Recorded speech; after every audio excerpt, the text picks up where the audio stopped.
Welcome back to the Bobcast, the first 2018 edition. It's an all-basketball edition here. Men's basketball will be the start with head coach Webb Hatch. Men's basketball 5-8 overall, 500 in conference, 3-3 in fourth place, tied with Marymount. And since we last talked, a little bit of a tough stretch, a 5-game losing streak, including 2 CAC games, St. Mary's and Salisbury. But last week a win over Marymount before dropping a game to Salisbury on Sunday. But let's start with Marymount. In that game, a 67-60 win, a snapping of a 5-game losing streak. General thoughts in that win, 67-60. Well, we did some things well. We didn't turn the ball over a whole lot. We only had 11 turnovers, which is a key thing. Didn't shoot it great, but 42%. You can live with that. Didn't take an excessive number of threes. We've had a couple of games where we've shot too many threes. I think we only took 10 against Marymount, and we're 3 for 10. And we got some, I'm looking at the stat sheet, 3 guys in double figures. Daniel Alexander had 17. Edwin had 14. Tyler Michael had 14. So it was a pretty good all-around performance by us. I told the guys after the game I thought the key to the win for us is we kind of forced tempo and pressured them and forced 18 turnovers, and we got 11 more shots than they got. And we feel like for us to be in a ball game, we need to shoot the ball 70 to 75 times. We're best going up and down the floor. And we got 69 shots in that game, and they got 58. And I said, had we played to their strength, which they pretty much want to walk it up the floor and they want to run a lot of time off the shot clock, we would have probably gotten 10 or 12 less shots, and we probably wouldn't have won the ball game. So we were able to dictate tempo. The rebounds were almost even. They out-rebounded us by 1. So we went out and determined how the game was going to be played, and it resulted in a win. When we do that, we're usually successful, and if we get positive contributions from more than just a couple of guys. I think it was interesting that 18 turnovers for Marymount, and your team played a zone defense for a lot of that game. Some guys were in foul trouble. What led to the decision to use the zone defense, and how do you think your guys executed in that facet? Well, we were having some trouble guarding them in the paint. And so, we used to double down on the low post all the time, and we've gotten away from that. And that's something we're going to have to work on in practice tomorrow. We got one day to get ready for Mary Washington. So we decided to play zone to see if that would, help us as far as cutting down on their scoring in the paint. Edwin Cole also had 4 fouls, and we were trying to keep him in the game and not have him have to, have one-on-one matchups. So that was the other thought process on doing that. Speaking of Edwin Cole, I thought it was remarkable. He picked up his 4th foul with 11:44 to go in the game, and I remember saying that's really tough. We'll see what Coach wants to do here. And he played the final 11:44 without committing a foul. It reminded me in some ways of CNU. How impactful is it for him to stay on the floor, and how much trust do you have in him to stay on the floor in key situations like that? Well, Ed's our only real scoring threat as a post player. Mm-hmm. Dalton Goss and Darren Campbell, who are 6'5" players, but they're not post players. They're face the basket guys. They have 3-point range. They don't go in and rebound particularly well for us. It's just not what they do.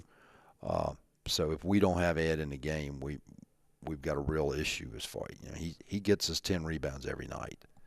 I think he's averaging 9.6 or 10 rebounds a game, but you can almost put it in the book every night he's going to have 8 to 12 rebounds. We'd like for him to score a little bit more. But if we don't have him on the floor for a long period of time, we're in trouble as far as being able to defend in the paint or get rebounds. Well, he stayed on the floor, made an impact, helped you guys win. Something that might be a little concerning from the Marymount game, you had your big 4 guys, Michael, Cole, Alexander, Pettis. You can rely on them most nights. Outside of those guys, the team scored a total of 13 points.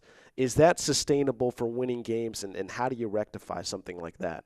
Other production. It's not sustainable, no. And we've got to find scoring from somebody else.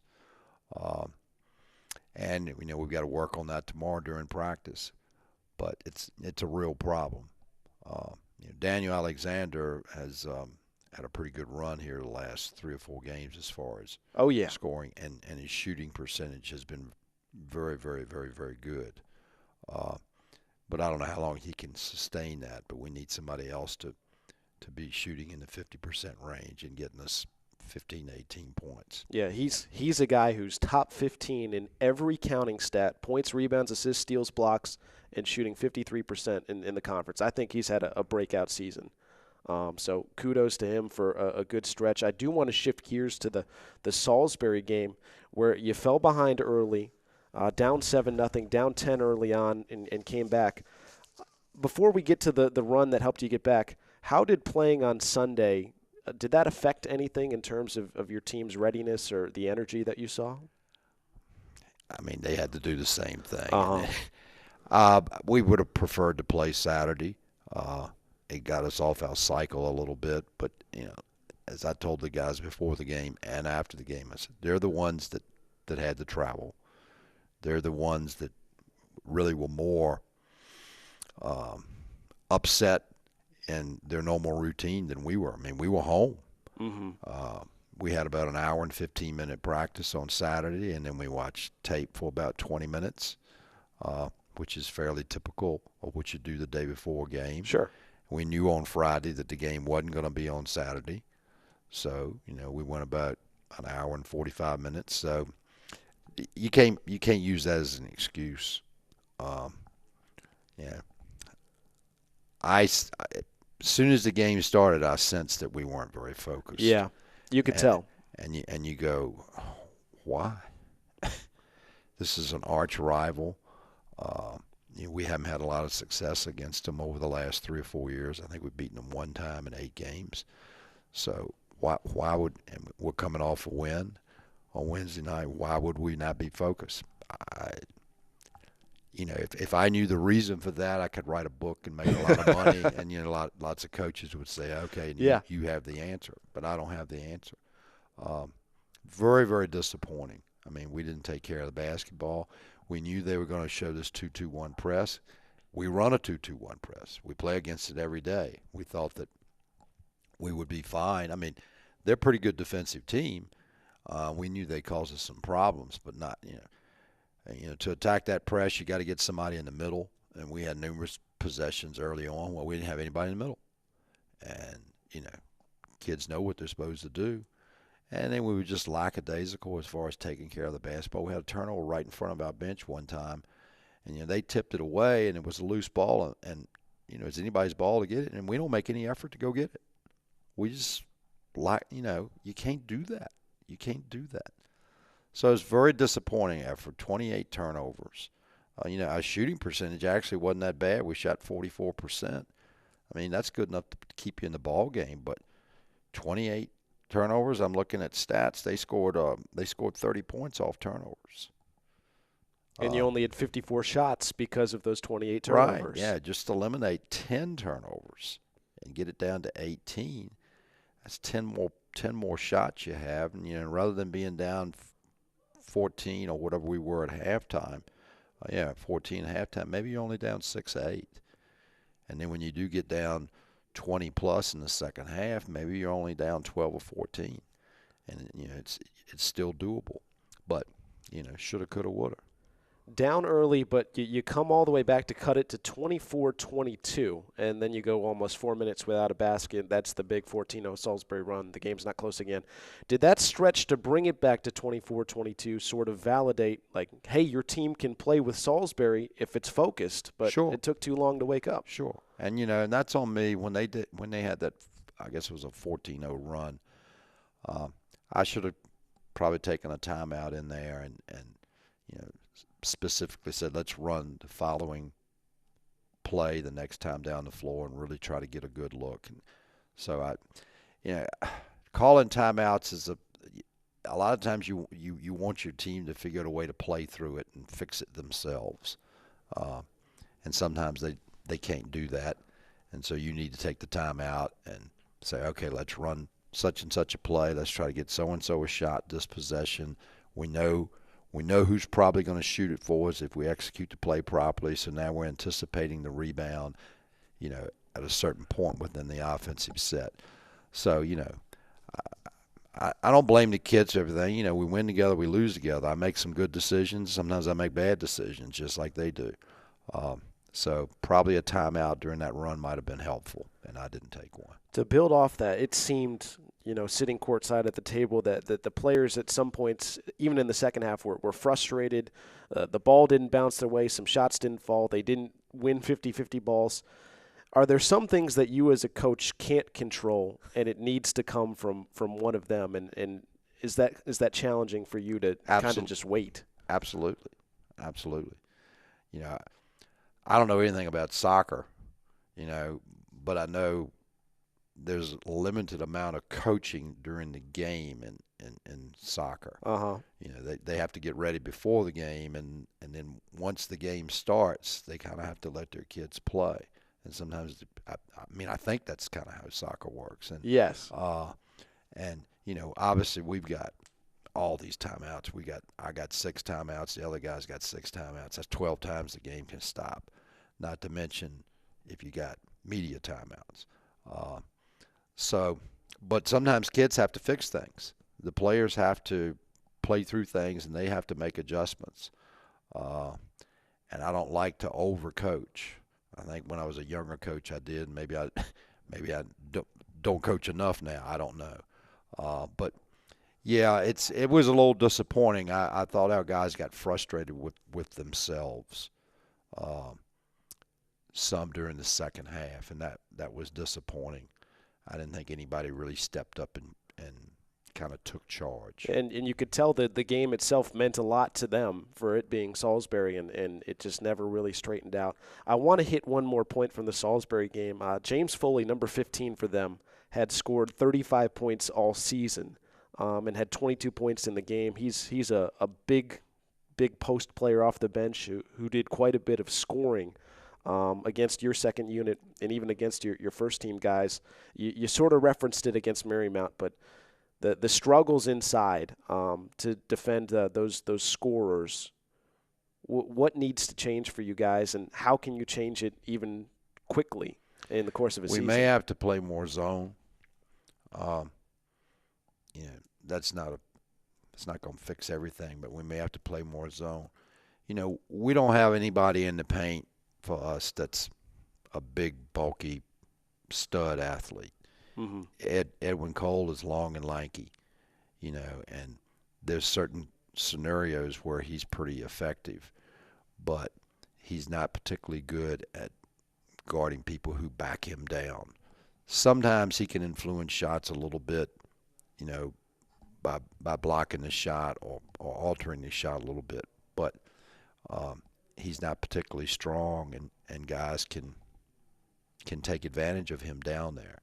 And you can look at the rest of our roster. 2 freshman kids that have some size. They're long and lanky.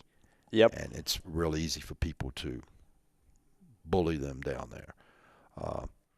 Everybody's got video on everybody. Okay, you're in conference play. Everybody knows what Tyler Michael likes to do when he gets the basketball. Everybody knows that, we don't have a bulky guy in the paint, so they're going to jam it inside and see if we can stop them.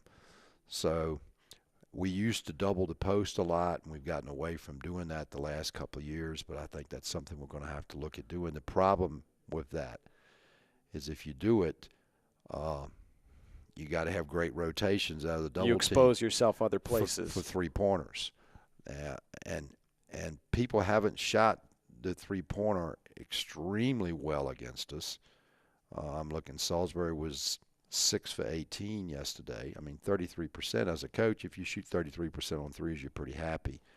But it didn't like they went, 10 for 15 or something. Mm-hmm. So that's a livable 3-point shooting percentage. But, the kid Foley was 10 for 15 in the paint. And Jordan Brooks was 5 for 12 overall from the floor. So we've got to figure out a way to be tougher defensively inside, and it may be we're going to have to work on doubling the post. Problem is we got one day to get ready for Murray Washington if we're going to make that adjustment. And I haven't even looked at their stats yet to tell you what they're doing in regard to three-pointers.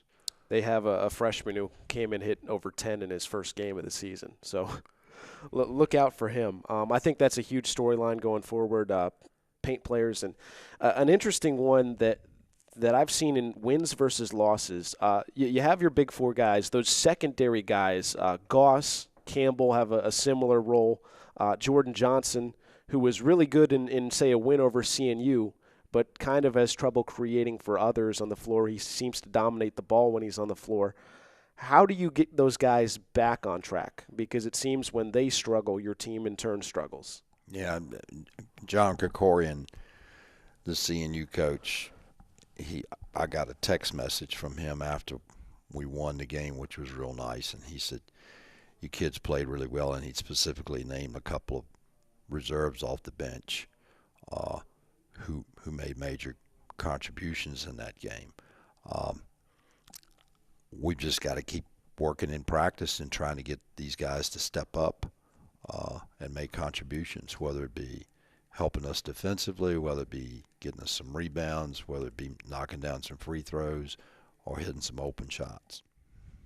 And then finally, the big picture with your big four guys, it seems like Michael, Alexander, and Cole all need the basketball given to them in their spots. How important is Lawrence Pettis in this? And at the beginning of the season, you were concerned about a high minutes load wearing him down. Do you think that maybe is part of the dip in his production from, say, November to December? Could be.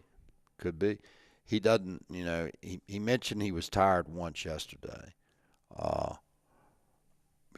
He seldom complains about minutes. Most kids want to play a lot. But we may be playing him too many minutes. And, Desmond Lighty came in and played fairly well yesterday.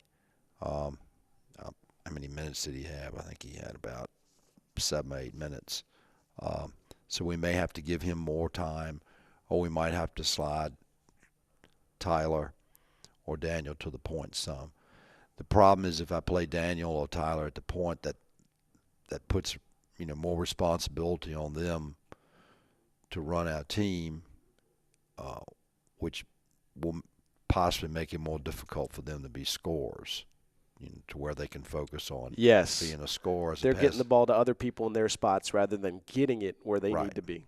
And so that's something we got to toy with. Finally, Coach, here we are taking stock in early January, 3-3 in conference play. Last season, if you were 500, you're a playoff team. 9-9, 8-10 were good enough to get into the playoffs. Take stock right now of where you are, and are you on track per se for a postseason? Making a run to get to the playoffs or even get in there and win a game. Do you like where you are? I'd prefer to be 4-2. Definitely. Obviously. I think York is the class of the conference. They're really good. They're still undefeated, I believe. Yeah, nationally ranked, and they've got great depth. They've got 2 kids that can score inside. They got perimeter shooting. They can guard you. They're really good. I wouldn't be surprised if they run the table, but I know there's a lot of games left to play. Mm-hmm. We haven't played everybody yet. Southern Virginia's scoring a lot of points. So I think they have some size on the men's side. They're going to be very, very challenging. Wesley, we've never had – I don't think we've ever won at Wesley. In the 7, 8 years we've been in the league. So we got to go up there Saturday. Murray Washington is playing well. So, there's not a game on the schedule that you can go, that's a win. There's not a single game on the schedule that you can go, that's a win. Penn State Harrisburg is, I don't know, well, they're 1-5, but they've been in some close games. Yes, they have. And, we didn't beat them by a whole lot here. And now we got to go up there and play them in a couple of weeks. So, I don't know. I mean, 3-3, that's better than being 2-4. But the St. Mary's game we let get away may come back to haunt us before the season's over with. Unfortunately, but 3-3, not too bad for a team picked to finish last in the conference. Coach Hatch, thank you so much for joining us, and good luck this week. Thanks. Next on the Bobcast, we have women's basketball head coach Carrie Saunders. Women's basketball now 7-6, 3-3 in conference play, and since we last talked, lost at the buzzer to Waynesburg, lost to Marymount, and win over Salisbury 62-40. Women's basketball 500 on track for a postseason bid here in the CAC, currently 5th in the conference. We'll start with the loss before we get to the big win over Salisbury. Against Marymount, Marymount's a really good team. Marymount beat CNU this season after they took care of Frostburg State. The way that Marymount defended Victoria Diggs, Coach, face guarding, very intentional. She did not attempt a shot in 36 minutes. How does that happen, and what can your team learn from a game like that? Yeah, so that was the first time that we faced anything but either man-to-man, and we kind of fell apart for a little bit. It kind of relied on our other guards to handle the ball, and we're so used to having the ball in Diggs' hands all the time, and they put a taller, lankier guard on her, but Marymount's a really good team. Oh, yeah. Very, very disciplined, very fundamental, and they just got the better of us. The fact that Diggs didn't get off a shot was a testament to how much they kind of threw us off of our offensive game. So, props to them, but we've been putting a lot of work in since that game, and I think we've definitely learned from it. It was a good learning game for us, and we've just got to put that behind us and move forward. Yeah, they came here on a mission. Frostburg beat Marymount last year, and Marymount was a tournament team, won a game in the tournament. So those games and those days will happen, but I do want to get to Salisbury, where when we're looking at the matchup with Salisbury, you see Frostburg leads the league in three-point shooting. You see Salisbury, one of the best offensive rebounding teams. You think that Salisbury, especially with their size, Ryan is a 6'1" player, that they've got the superior front court, and that was not the case at all on Sunday. How did your group of Emery, Stotler, Downey, Yoder, Jones just be better in just about every facet than Salisbury? Yeah, so we've been working a ton in practice the last few days on our post players. We kind of had a conversation that we can't always just rely on our outside shots, which is what we kind of had been doing previously. We had been settling for some outside shots, not really getting the ball inside. So we had been spending a lot of time in practice, post entry, teaching the post how to seal, high-low, how to defend in the post, all of that stuff. And it showed in the game today. We kind of had a plan going in that we were going to use all of our bigs in a game like this where Salisbury does dominate on the boards. And it paid off. We got kids in and out. We matched their 6'1" with our 6 foot a lot of the time. So it paid off for us, and the work and practice is what really paid off in the game. We felt that the substitution patterns that we saw were maybe a little bit different. Diggs was able to get quite a bit of different periods of rest that we're not used to seeing. I think she only played 32 minutes. I don't think anyone played more than 32 minutes. How intentional was that, and how did it work out for you guys? It was very, very intentional. So we kind of, it goes back to practice. We challenged the people who weren't getting as much playing time that you've got to fight for it in practice, and practices have to be competitive. And if it's easy for our starting 5 in practice, then we're not making each other better, because it starts in practice. It doesn't have anything to do with the games. So we've really challenged our team this last week in practice, and we've had very, very competitive practices where some of those girls who weren't getting as much playing time or later off the bench stepped up huge in practice. And so, the coaching staff had a conversation and said, they've had really good practices. So let's see how it carries over, and we can get some of our starting 5 some rest early. And it paid off. And that's what we talked about even post game in the locker room is the result of the last few practices was the result of that game. It had nothing to do with necessarily what we put out on the floor. It was the work leading up to it, and they bought in, and that's what you have to do. You got to practice well to play well. Speaking of buying in, post-game you said that Amanda Emery in particular has made great progress this season. 3 straight games in double figures, 30-plus minutes for the 3rd straight game, her first double-double of the year. Mm-hmm. What has changed for her? In what ways has she grown since the beginning of the year, to be specific? Honesty, to kind of put it bluntly, we called her into our office earlier in the year, and we were like, you're not playing well. And she said, you're right, I'm not. So for her to be able to take that and say, I don't know what's going on, but you're right, Coach, I'm not playing well and I need to step it up.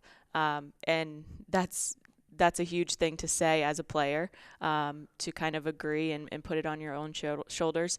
And the biggest change in her is her work ethic. She has gotten in shape. She did very well over the summer. She can last longer.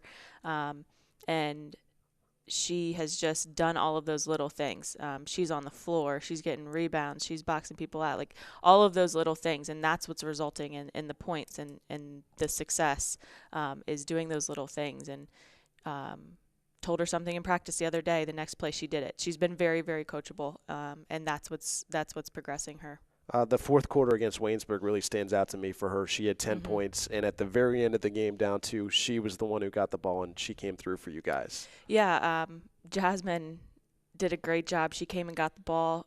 What I kind of drew up on the sideline kind of fell apart, and Jasmine just went and got the ball and made a play, and got it to her.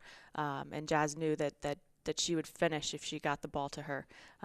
So that was a really, really good play, because what we kind of talked about in that timeout fell apart, but my girls still got a bucket. So that's always really successful and really positive to see, especially coming in a tight game like that. So Amanda Emery, a great stretch for this team. Sydney Stotler, I also want to feature here in the front court. She has gone 8 straight games shooting at least 50%, and she had 5 blocks against Salisbury. She's top 5 in the CAC in blocks. How does her emergence combined with Emery make life easier for Victoria Diggs and company? I think now that we've started to have a more balanced scoring attack, they can't just guard one person or just guard Meg on the 3-point line and just guard Diggs. So obviously Sydney brings length, but the biggest thing that Sid and Amanda bring is their intelligence. They're not going to make too many blatant mistakes. They're going to stay composed. They're not going to get too flustered. And that's one of the big things that helps us out. They make a mistake, they're most likely going to get it back. And it helps. It helps to have a front court like that does stay composed. Amanda and Sid get banged up every single night, and they continue to fight. So it is a testament to them, and it does help kind of alleviate the pressure from the 3-point line, because we are such a good 3-point shooting team. And to their credit, they're both underclassmen and starting as sophomores as well. Yes, and very young. I want to mention the high-low game that they seem to have, being able to find each other. How intentional is that, and how has that sort of developed? Very intentional. We kind of talked as a staff, and we've got to figure something out to get the ball inside, and we've got to teach them, and we've got to go back to the basics and really teach this team how to get the ball inside, because a lot of the times our post players were just kind of posting up to post up, and you can't do that. You got to post up and demand the ball and be able to do something with the ball. So it's been very, very intentional. We added things into our offensive sets for that purpose, for that high-low purpose, and trying to draw weak side defenders inside to help, which then will eventually open up the 3-point line again and then back inside. So, yes, very, very much intentional, and those two have pretty good chemistry together working high-low. You can see that for sure. I also want to touch on another player, Kayla Wilson, setting a career high with 8 points. I thought it was interesting. She was on the floor in the 4th quarter with 4 of the starters in Adjoa Pinkra's spot, and Pinkra's going to graduate next year. I thought that's pretty intentional, because we'll probably see her in that spot next year as well. How has she come along? You told me earlier in the year that she had all the skills. It was just about putting it together. How is she coming along? Very well. This is kind of where freshmen become quote unquote sophomores in a program. You kind of get your first semester and you kind of kick the training wheels off in intercession, and that's kind of where we are with her. And she's been very coachable within the last few practices. We've been talking about how she has the skill to attack. She has the skill to create her own shot, but do it when it comes naturally. Don't try and force anything. You've got really 4 other great players around you, and do it when it comes, because she can take anyone off the dribble. She's got very, very good handles. And she kind of showed that on Saturday. I put her in. I said, we need big minutes from you. You've got to be able to handle the pressure. You've got to be able to call a play and get our offense going. And she did just that. But the area that I'm even more pleased with her is her defensive side of the floor. We talked at halftime that the guards weren't doing a good job helping and recovering, and she did it 2 or 3 times in the second half and got deflections on the ball. And that's a coachable freshman right there, to be able to talk about that in general at halftime and her carry it over. So I have high hopes for her if she keeps practicing the way that she has been. And I keep talking about practice because that's where this team is getting better, is in practice. Finally, from the Salisbury game, Megan Kelly, another tough go of shooting the ball. She's shooting 24% from 3 over the last 5 games, but the 5 games before that, she was shooting 53% from 3 at over 3 makes per game. Right. Do you just have her keep shooting and get back to where she is? Yeah, shoot or shoot. I always tell my shooters, shoot or shoot. That's what you do. But, I told them, going into Christmas break, that film's out on us. They know what we do. They know when we come back after break, we gotta adjust. This is college basketball. It's film's out. People are scouting us. They're going to know our plays. They're going to know our tendencies. And so, she's known as a shooter. So she's going to have a hand in her face every single time. But the thing that I was most pleased about was Meg's defense yesterday. She did not score, but she played very, very good defense. And that's something that if you're not shooting the ball well, you can do something else. And she was just a little unlucky the other night, but that the green light's still there. Shoot or shoot, so she's got to keep shooting. Yeah, she had a nice back cut for a layup that just squirts out. Yep, it's just one of those nights, but she did all the rest. She didn't let that affect her, and that's a sign of her maturity. We are a young team, but for a junior to be able to have that slump on the offensive side of the floor but still bring so much else to the table, that's all we need from you that night, because other people were getting it done, and we talk about that a lot, is when your number's called, it might be your night, but the best part about my job is that it's a different number every night so far, about people stepping up in different areas, and it might not be what's in the stat line, but unforeseen things that don't quite go unnoticed by the public, but we see. You're doing those little things. And we talk about a lot of that in post-game. It's not necessarily who was the leading scorer and the leading rebounder. It's about what you did and the heart and hustle that you brought. We're at an interesting point in the year where we're just about halfway for pretty much the entire season. How has your team sort of evolved from the beginning of the year until now? Because I have some numbers where the three-point shooting, it went from 8 threes a game at 33.5% to 5 threes per game at 31%. Bench scoring is down, but the starting group is more diversified. What has the process been, and how has your team changed from day one when we saw them Mount Aloysius Crawley tournament weekend till now? I think the biggest thing is we've come together as a team.